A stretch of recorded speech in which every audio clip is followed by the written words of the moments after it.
Hello, my dear friends. Thank you for coming back to my storytelling channel, a place where we share small stories that hold so much love within them.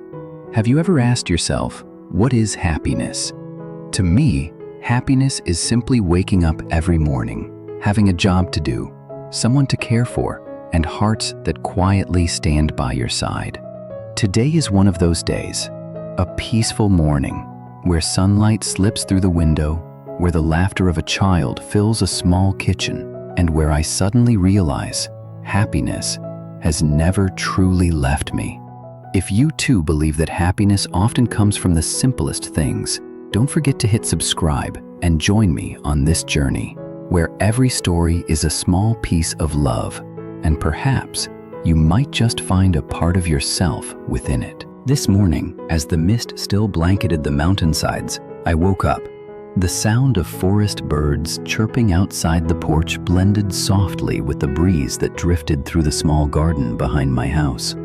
I put on my old brown jacket, tied back my hair, and slung a bamboo basket over my shoulder. The morning dew clung to my sleeves, cool and strangely comforting. The dirt path leading up to the field had become so familiar that I could walk it with my eyes closed. On both sides, green grass shimmered with tiny drops of dew beneath the first light of dawn. In the distance, the mountains appeared and disappeared in the fog, peaceful and gentle, like a dream. I took a deep breath. The scent of earth, of leaves, of a brand new day, all mingling together, filling my heart with quiet peace. When I reached the cornfield, I set the basket down and picked up my sickle. The corn had turned golden, their dry leaves rustling softly in the wind. I began to cut them one by one, the steady sound of the sickle striking the stalks mixed with birdsong above. Sweat beaded on my forehead, but I smiled, for every swing of the blade was a reward, the fruit of many hard days. From time to time, I paused and looked up at the sky. The morning sunlight filtered through the trees, scattering across the golden field. The breeze carried that familiar scent, the scent of home, of harvest, of a life so simple yet so precious. Standing amidst the ripened corn, I lifted my hand to shade my eyes, gazing into the horizon, where mountains met clouds. Another day had begun, peaceful and complete. And softly I whispered to myself, "Thank you, life, for letting me smile again today." After the heavy rain last night, the road leading up to my house in Mr. Twin's sawmill had been badly damaged by a landslide. From a distance, I could see a whole section of earth washed away, swept down into the muddy stream below. My heart sank. This was the only road for transporting timber, for me to reach the fields, and for Mr. Twin to ride his motorbike each day. I spotted him from afar, standing by the broken path in his faded uniform. He held his helmet in one hand, gazing quietly at the deep trench carved by the rain. Large rocks lay scattered across the road, blocking the way. His motorbike stood still in the mud, its tires caked with dirt. I heard him sigh softly before pulling out his phone, probably calling someone to help repair the road. As I approached, my steps slowed. Cracks ran deep along the slope, and the cold wind carried the damp scent of the rising stream. The basket of corn on my back felt heavier than ever, but I knew that Mr. Twin's worries must be greater than mine, not just because the timber couldn't reach the mill, but because several families uphill couldn't go to market or take their children to school. I walked closer and spoke gently. "Uncle, do you need me to help with anything?" He turned, smiling kindly, shaking his head. "It's all right, come.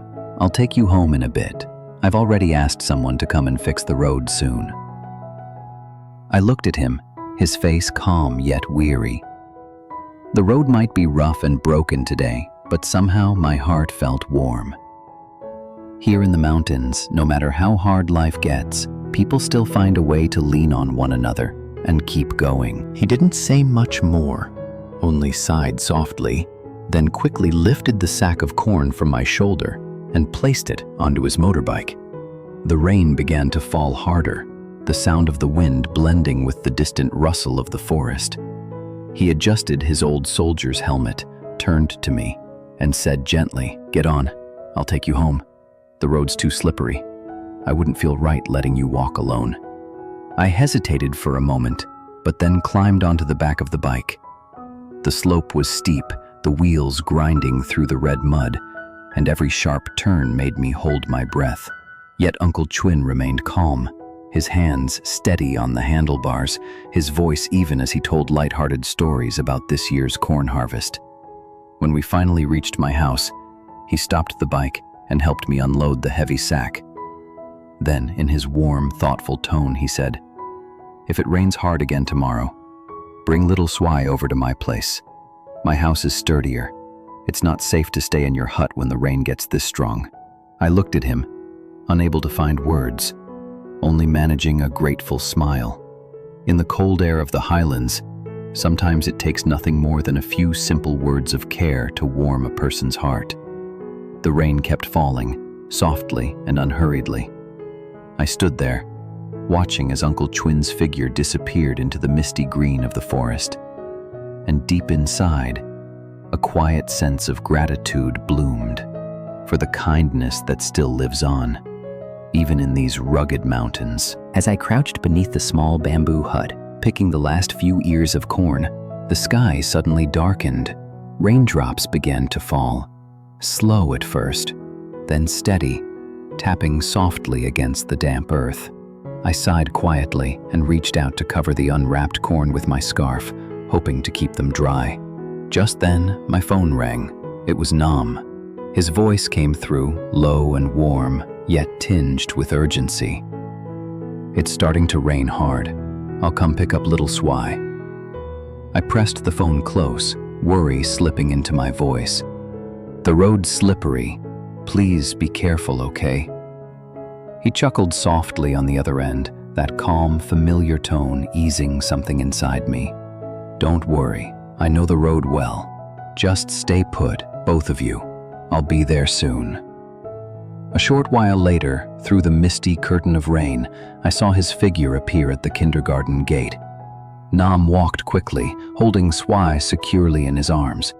He adjusted the little rain hat over the child's head, then gently lifted her onto the motorbike. The rain glistened on his uniform, tiny drops running down his face. Yet his eyes, kind, steady, held a quiet concern mixed with tenderness. Watching him in that moment, I felt something stir deep within me, a sense of warmth, of safety. Like the rain had come not to chill the earth, but to remind me that somewhere out there were still people who truly cared. Late in the afternoon, the clouds began to gather again, and the air grew thick with the damp scent of earth rising from the forest. Nam carried little Swai in his arms, walking briskly along the narrow, winding path blanketed in green leaves. The child rested her head against his chest, eyes half closed in drowsy comfort, her tiny hand clutching the collar of his shirt.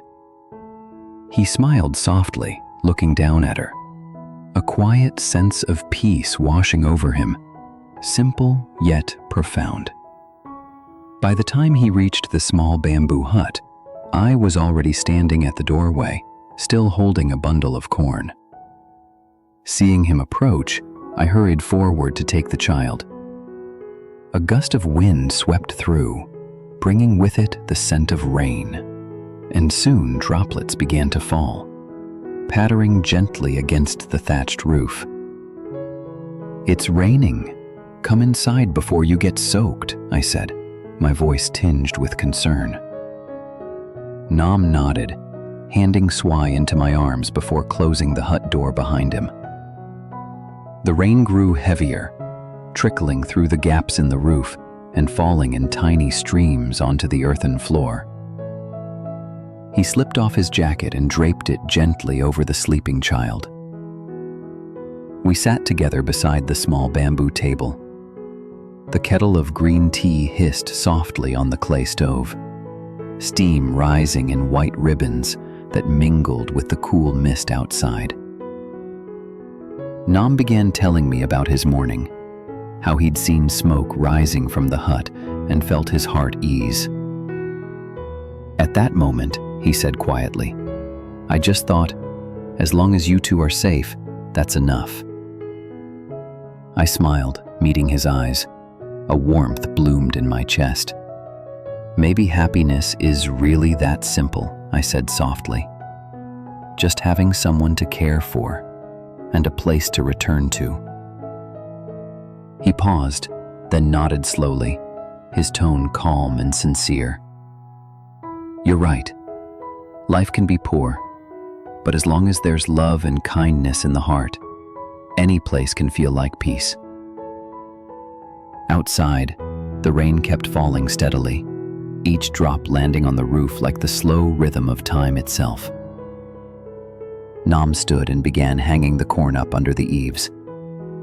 "Let me help dry these properly," he said with a gentle grin.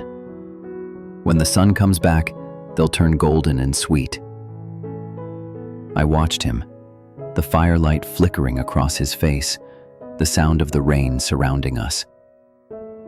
And in that small hut, amid the scent of tea and the song of the forest, I realized true happiness needs no grand promises, just small, quiet acts of care, and a heart that still remembers how to love. The rain gradually eased, leaving only a few drops tapping softly against the thatched roof. Nam stood up and gently adjusted the golden bundles of corn hanging above, while I held little Zwei in my arms, smiling as I watched him. In that simple, quiet moment, all the day's weariness seemed to fade away, leaving only warmth, peace, and a quiet faith in the goodness still lingering in this world. Life in the mountains is like that, humble, yet full of kindness. Each passing day teaches us a little more about love, sharing, and gratitude. And perhaps that is what true happiness means. Not riches or grandeur, but hearts that still know how to care for one another. If you too feel a touch of warmth from this story, please don't forget to subscribe so we can continue this journey together, telling simple human stories, the kind that speak softly but linger long in the heart.